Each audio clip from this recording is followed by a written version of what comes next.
Marilah pertama-tama kita mengucap syukur atas kehadiran Tuhan Yang Maha Esa, karena kasih karunia di mana kita dapat mengikuti webinar talk show Set Up Your Mind to be Analyst, peran analis farmasi dan makanan menuju era revolusi industri 5.0. Diharapkan teman-teman SMA maupun mahasiswa memiliki gambaran bagaimana sih potensi analis farmasi dan makanan di industri dan di bidang kefarmasian serta makanan. Terima kasih, demikian sambutan singkat dari saya. Assalamualaikum warahmatullahi wabarakatuh. Saya kembalikan ke moderator. Baik, terima kasih banyak Saudara Ayrton atas sambutannya. Berikutnya ada sambutan dari Ibu Direktur AK Pharma, Ibu Vidyasari STP MP. Kepada beliau kami persilahkan. Assalamualaikum warahmatullahi wabarakatuh. Selamat pagi dan salam sejahtera bagi kita semuanya. Yang saya hormati Bapak Ibu pembicara atau narasumber. Terima kasih Bapak Ibu. Pagi hari ini saya menyapa dulu. Terima kasih kepada Bapak Heru Susanto sebagai Kepala Bagian HRD dan General Affair PT Tim Pharmaceutical. Selamat pagi Bapak, selamat bergabung dan selamat datang di AK Pharma Putra Indonesia Malang. Pagi. Kepada Kak Riko Yudis Pratama dari PT Interbat Sidoarjo, Kak Devrina Yulianti dari PT Sorini Agroasia, Ibu Anita Indriastuti, Badan Pengawas Obat dan Makanan, Pangkal Pinang. Selamat pagi Ibu, selamat bergabung dan selamat datang di AK Pharma Putra Indonesia Malang. Jauh-jauh ya Ibu. Terima kasih sudah menyempatkan waktunya. Dan yang terakhir, Kak Mega Widiawati dari PT Kosmetika Tama Super Indah atau INES. Yang kami hormati juga seluruh Bapak Ibu dosen dari AK Pharma Putra Indonesia Malang yang sudah bergabung, juga para peserta talkshow dari siswa-siswi SMA, para mahasiswa seluruh Indonesia yang saya banggakan, juga seluruh mahasiswa AK Pharma Putra Indonesia Malang yang saya cintai. Ibu dan seluruh peserta yang saya banggakan, adapun tujuan dari talkshow pada pagi hari ini sesuai dengan tema atau tagline yang diangkat oleh Humanisme AK Pharma, yaitu adalah peran analis farmasi dan makanan menuju era revolusi industri 5.0, di mana sumber daya manusia di bidang analis memiliki peran yang penting dalam menciptakan sebuah produk. Tidak hanya menciptakan, namun juga harus memiliki sebuah keterampilan yang ini dimiliki oleh seorang analis, yang mungkin selama ini pengetahuan atau masyarakat kurang tahu peran analis itu seperti apa.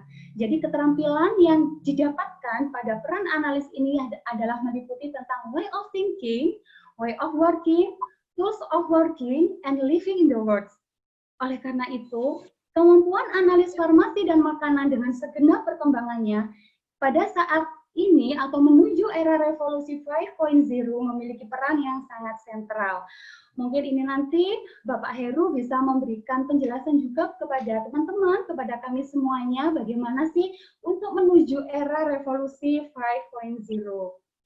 Nah, yang kedua, semua produsen obat, makanan, bahkan kosmetik saat ini memerlukan lulusan yang sanggup untuk menjaga kualitas produknya. Sejumlah kalangan industri juga membutuhkan sumber daya manusia yang kerap selalu menghubungi kami untuk mencari referensi tenaga analis farmasi dan makanan yang handal. Hal tersebut menjadi bukti bahwa lulusan analis farmasi dan makanan dengan kompetensi tersebut selalu dalam incaran dan dinantikan di dunia kerja, baik oleh instansi pemerintah maupun swasta yang membutuhkan keahlian di bidang analis farmasi dan makanan. Dan yang ketiga, kami berharap semoga kegiatan ini dapat memberikan inspirasi yang positif untuk menjadikan sumber daya manusia yang unggul, berkarya, berintegritas untuk melayani dan membangun serta mengembangkan ilmu demi kemajuan negara kita, Indonesia tercinta. Bapak Ibu yang kami hormati, sekali lagi kami atas nama Sivitas Akademika AK Pharma Putra Indonesia Malang mengucapkan penghargaan yang setinggi-tingginya kepada seluruh pemateri juga peserta yang sudah hadir dalam kegiatan talkshow pada pagi hari ini. Kami menyadari bahwa kegiatan ini memang masih banyak kekurangan, Untuk itu kami mohon maaf yang sebesar-besarnya. Semoga Allah Subhanahu wa taala senantiasa memberikan perlindungan serta kekuatan bagi kami semuanya, di mana pada masa pandemi seperti ini kita masih terus dapat melaksanakan kegiatan atas izin dan ridhonya. Akhir kata dengan mengucapkan Bismillahirrahmanirrahim, kegiatan Talkshow peran analis farmasi dan makanan menuju era revolusi industri 5.0 saya nyatakan dibuka. Hopefully, a student of Academy Analis Farmasi dan Makanan Putra Indonesia Malang grow as creative, solutive, useful, and dignified human beings. Semoga seluruh mahasiswa Akademi Analis Farmasi dan Makanan menjadi insan yang kreatif, solutif, bermanfaat, dan bermartabat. Putra Indonesia Malang, touch your future. Wassalamualaikum warahmatullahi wabarakatuh. Acara berikutnya, saat acara inti, seluruh acara saya serahkan kepada moderator. Beliau adalah salah satu dosen di Akademi Farmasi, Analis Farmasi dan Makanan Putra Indonesia Malang. Biar lebih jelasnya, langsung acara saya berikan kepada beliau. Kepada Ibu Ayu, kami persilahkan. Oke, terima kasih. Semua peserta sudah dapat mendengar suara saya dengan jelas? Sudah, Oke. Oke, pada 1,5 jam ke depan, acara akan saya ambil alih, begitu ya. Perkenalkan, nama saya Ayu Rista Maya Yusuf, saya dari Akademi Analis Farmasi dan Makanan Putra Indonesia Malang. Pada minggu pagi ini, saya akan sebagai moderator untuk kegiatan talkshow pada tema yaitu peran analis farmasi dan makanan di era revolusi industri 5.0. Saya sapa dulu untuk seluruh narasumber pada pagi hari ini. Ada Bapak Heru Susanto SH dari PT PIM Pharmaceutical. Pagi, Bu. Pagi, Bapak. Bagaimana, sehat kabarnya ya? Di hari Minggu ini dimanfaatkan untuk berbagi pengalaman dan ilmu dengan teman-teman yang ada di AK Pharma Indonesia Malang, kemudian ada di beberapa institusi lain maupun dari SMA, SMK yang sudah mendaftar. Kemudian ada juga, ini saya manggilnya Bapak atau Mas ya? Bapak Mas, aja. Ya. Bapak ya. Berikutnya ada Saudara Riko Yudis Pratama dari PT Interbat Sidoarjo, kemudian ada Saudari Mega Widya Permatasari dari PT Kosmetikam Super Indah atau yang banyak dikenal dengan nama Ines Kosmetik, kemudian ada Saudari Devrina Julianti STP dari PT Asia, dan yang terakhir ada Saudari Anita Idriastuti dari Balai POM Pangkal Pinang. Oke, sebelum kita mulai kegiatan pada talkshow pada pagi hari ini, mungkin ada baiknya saya mengenalkan dulu tentang kurikulum vitae narasumber yang kita undang pada pagi hari ini, gitu ya. Kenapa kemudian narasumber-narasumber ini kita pilih untuk berbagi informasi dengan para peserta pada pagi hari ini? Ada Bapak Heru Susanto SH, yaitu Head of HRD and General Affairs PT PIM Pharmaceutical. Tentunya beliau mengenal betul tentang profesi tenaga teknis kefarmasian, dalam hal ini adalah analis farmasi dan makanan yang ada di industri farmasi. Seperti apa kebutuhannya, mengapa begitu dibutuhkan, kemudian apa saja yang menjadi tanggung jawab dan wewenang mereka di industri farmasi. Kemudian ada Saudara Riko Yudis Pratama, ini adalah lulusan AK Pharma Putra Indonesia Malang tahun 2019, jadi baru 1 tahun lalu, tapi sudah bekerja di 2 industri farmasi yang cukup bonafit, yaitu PT MJB Pharma, kemudian pada pertengahan tahun atau awal tahun ini sudah mulai bekerja di PT Interbat. Saudara Riko ini bekerja di PT MJB Pharma pada saat itu sebelum dinyatakan lulus atau sebelum diwisuda. Kemudian ada Saudari Mega Widyawati Permatasari, ini lulusan Akademi Analis Farmasi dan Makanan Putra Indonesia Malang, di industri kosmetik, lulusan AK Pharma tahun 2018. Kemudian ada Saudari Devrina Julianti, ini perwakilan dari industri pangan di PT Sorini Agro Asia, tapi ternyata pengalaman bekerjanya sudah cukup banyak, mulai dari PT Nestle Kejayan, kemudian PT Mega Marine Pride, sampai dengan PT Interbat. Kemudian berakhir di Sorini Agro Asia. Yang terakhir ada Saudari Anita Indriastuti, ini lulusan AK Pharma PIM yang paling lama kayaknya ya. Tahun 2007, pengalaman bekerjanya sudah cukup baik ya. Jadi sebelum Februari 2009 di BPOM Pangkal Pinang, beliau sudah bekerja di PT Interbat dan PT Bernofarm. Jadi semua narasumber yang kita undang pada pagi hari ini ternyata punya pengalaman yang cukup bagus, baik di industri farmasi, makanan, minuman, maupun kosmetik, hingga di Balai Pengawasan tentang Obat dan Makanan. Oke, sebelum kita mulai, mungkin ada baiknya kita berkenalan dulu dengan Pak Heru Susanto SH. Beliau akan menjelaskan tentang apa sih profesi analis farmasi dan makanan di industri farmasi ini, seperti apa gambarannya, wewenangnya, tanggung jawabnya, kemudian kompetensi apa yang diperlukan, bagaimana kemudian profesi ini atau pekerjaan ini begitu dibutuhkan di industri farmasi, atau mungkin dengan isu pandemi COVID-19 yang saat ini sudah sangat jadi makanan sehari-hari ya, selama 6 bulan informasi itu sudah cukup banyak kita terima. Di saat pekerjaan atau profesi lain sudah mulai kolaps dengan adanya pandemi ini, bagaimana kemudian analis farmasi dan makanan mampu bertahan dalam kondisi yang ada saat ini, atau mungkin bagaimana perkembangan yang harus diikuti oleh analis farmasi dan makanan ke depan sehingga mampu bertahan dalam kondisi apapun gitu ya. Silahkan saya persilahkan Bapak Heru Susanto SH untuk menyampaikan materi tentang analis farmasi dan makanan dan perannya di industri farmasi. Monggo Pak Heru. Oke, Assalamualaikum warahmatullahi wabarakatuh. Waalaikumsalam warahmatullahi wabarakatuh. Salam sejahtera. Ini materinya disetting dari sana, Bu? Iya, iya Bapak, Ya, akan dibantu oleh host kami. Oke. Saya sampaikan terima kasih pertama-tama atas kesempatan yang diberikan AK Pharma untuk saya secara pribadi bisa mengikuti kegiatan ini. Saya ucapkan terima kasih kepada Ibu Direktur, Bu Ambar, kemudian Ibu Ayu atas kesempatan yang diberikan oleh AK Pharma. Materi yang ingin saya sampaikan pada pagi ini adalah prospek karir analis farmasi makanan di industri farmasi makanan dan minuman di Indonesia.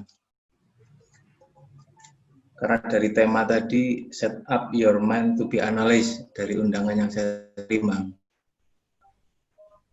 Sebelum kita men-set up menjadi analis, paling enggak setiap orang itu pasti akan berpikir bagaimana prospeknya. Nah, inilah yang mungkin ingin saya tampilkan sekelumit gambaran terkait dengan kebutuhan industri pada profesi karir analis farmasi ini. Bisa dilanjut? Ya, silakan. Oke, secara pendahuluan dari karir atau profesi analis dari farmasi dan makanan ini memang luas sebenarnya. Bisa masuk ke industri farmasi, bisa masuk ke industri obat tradisional, bisa masuk ke industri alat kesehatan, bisa masuk industri makanan minuman, rumah sakit, apotek, dan masih banyak lagi karir-karir yang menjadi prospek peluang daripada lulusan dari analis farmasi dan makanan ini. Saya lanjut.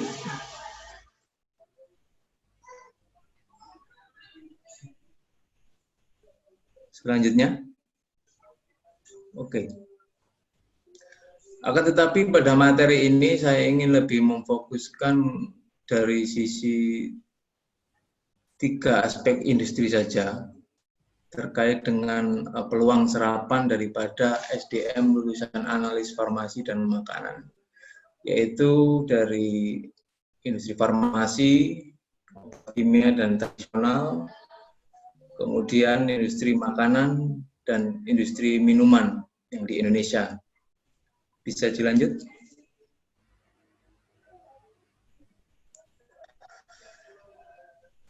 Secara data, satu-satu ini saya akan coba kupas terkait dengan peluang. Kalau kita berbicara tentang peluang kerja, maka kita juga harus berbicara tentang berapa banyak industri yang ada.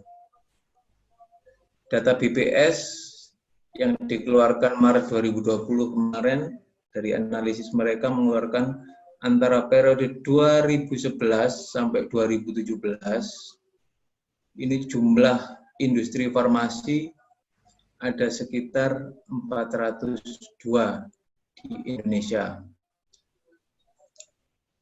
Tren yang menunjukkan dari data selama 6 tahun ini bahwa industri farmasi ini ada peningkatan di periode 2017. Hal ini bisa dipengaruhi oleh semakin berkembangnya industri-industri farmasi yang tumbuh di Indonesia. Bisa dilanjut?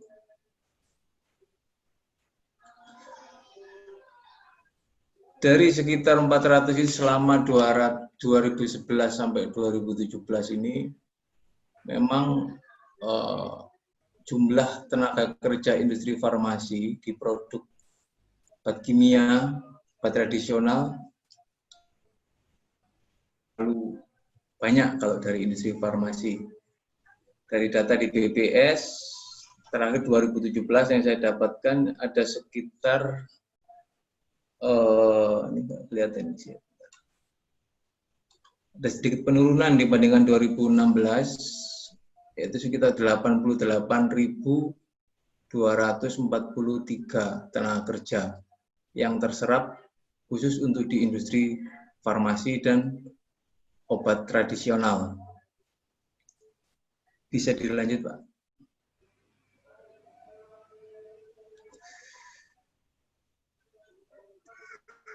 Dari data yang diterjemahkan BPS tadi, saya coba menganalisa terkait persentase kebutuhan daripada analis di sebuah industri farmasi.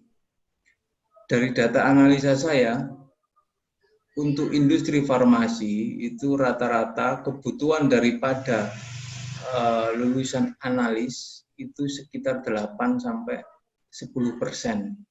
dari total karyawan. Oleh karena itu, saya asumsikan dengan itu, maka berdasarkan analisa saya, kebutuhan sampai 2017 untuk profesi ini di industri farmasi dan obat tradisional sekitar 7.201 sumber daya manusia atau orang. Ini untuk industri farmasi saja. Bisa dilanjutkan, Pak? Kemudian di fokus saya kedua terkait serapan tadi, kita bisa melihat di industri makanan levelnya besar dan sedang. Jadi level besar sedang ini BPS mengatakan di atas 20 karyawan per industri. Data mereka menunjukkan pada 2017 jumlah industri makanan besar sedang di Indonesia berjumlah 7.508. Bisa lanjut, Pak?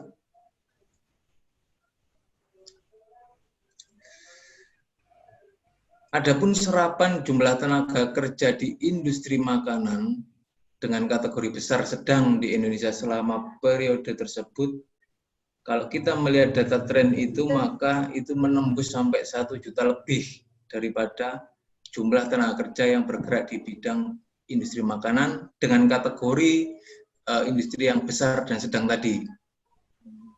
Artinya apa? Artinya ada peningkatan kalau kita lihat dari periode 2011 sampai 2017 dari data yang ditunjukkan oleh BPS. Bisa lanjut, Pak?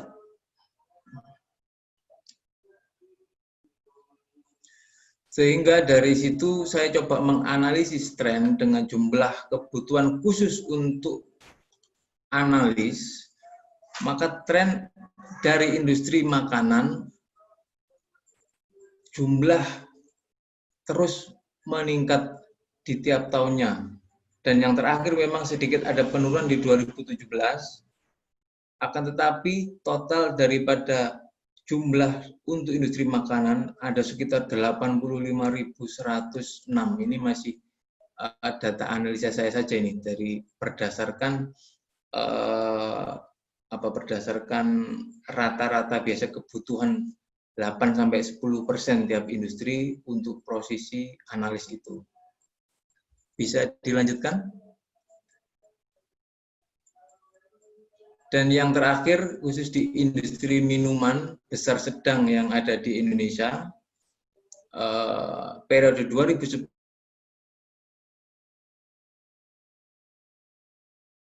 sama, ada satu peningkatan tren yang cukup tinggi.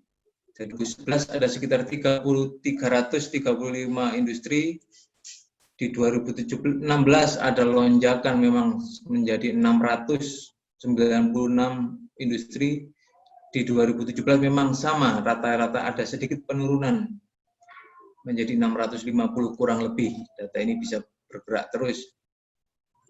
Lanjut, Pak.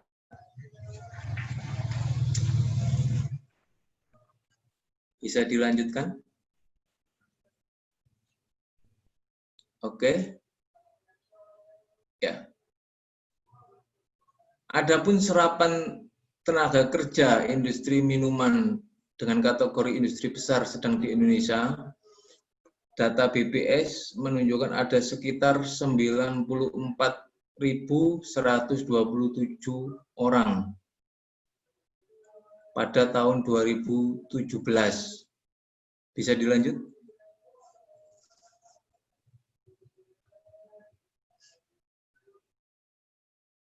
Dan tren itu sama, bahwa tren kebutuhan khusus untuk analis dengan asumsi perkiraan per industri sekitar 8-10%, maka kebutuhan untuk analis ini ada sekitar 7.681 orang atau personal untuk periode 17 berdasarkan rataan daripada jumlah tenaga kerja tersebut. Bisa dilanjutkan, Pak?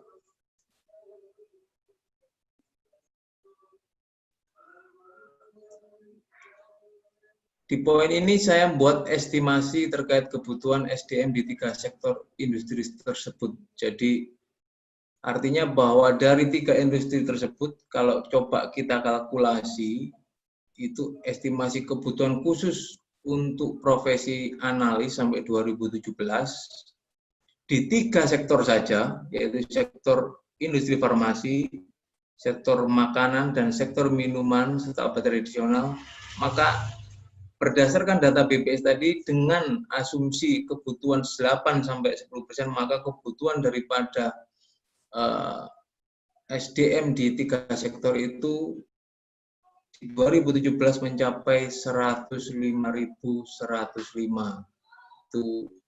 Itu perkiraan asumsi saya, estimasi yang saya buat berdasarkan analisa saya. Bisa dilanjutkan?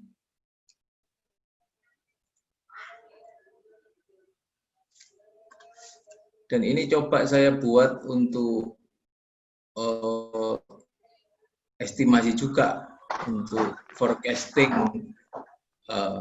berdasarkan persentase proporsi data yang ada di BPS dan juga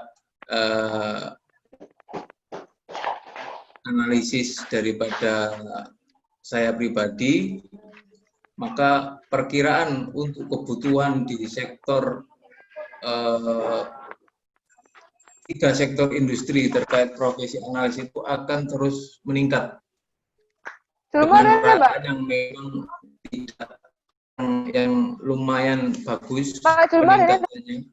Dan perkiraan saya estimasi kebutuhan SDM di 3 sektor tersebut untuk mohon maaf, saya putus sebentar. Sekali lagi saya himbau kepada seluruh peserta untuk memute mikrofonnya agar tidak mengganggu berjalannya acara. Terima kasih. Monggo Pak dilanjut. Oh, kowe tanduk sing tumbas mau ta? Silahkan Pak, dilanjut dulu. Iya. Iki sing sekolah ya anake sing ngelunggokne malah. Bisa. Nah, sila kedua. Saling mencintai dan menghormati sesama manusia. Betul, betul. Sebentar, di-mute dari panitia, tolong dicari itu di-mute kan. Salah pancik ngelunggokne.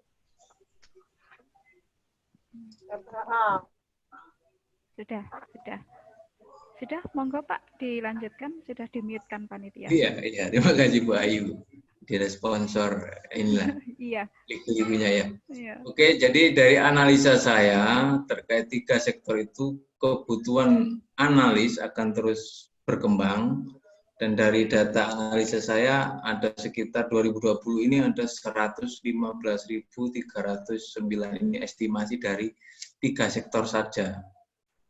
Jadi masih banyak sektor-sektor lain yang membutuhkan daripada profesi analis ini. Artinya apa? Artinya di kesimpulan saya bisa dilanjut, Pak.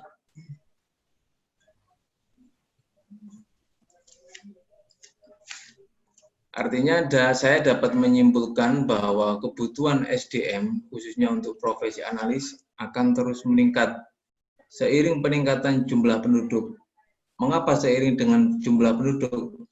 Karena peningkatan jumlah penduduk akan berdampak pada peningkatan kebutuhan akan produk farmasi, makanan, minuman. Itu sudah kebutuhan primer, orang nggak akan lagi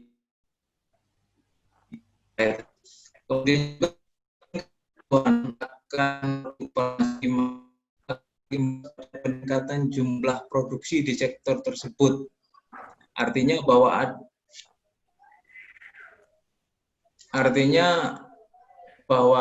ada peningkatan jumlah produksi bisa berdampak pada bertambahnya industri farmasi maupun makanan maupun minuman. Bukan hanya untuk yang level besar, tapi di level kecil maupun mikro akan bertambah. Dan yang terakhir, peningkatan produksi di sektor tersebut akan memerlukan SDM dalam rangka terpenuhnya kebutuhan masyarakat itu. Jadi dari hal ini saya sangat meyakini bahwa profesi daripada analis farmasi dan makanan itu sangat diperlukan. Di tempat saya kerja itu kita juga sangat butuh untuk profesi ini, karena dari merekalah kualitas dari satu produk itu menjadi ujung tombak dalam proses pemeriksaan produk.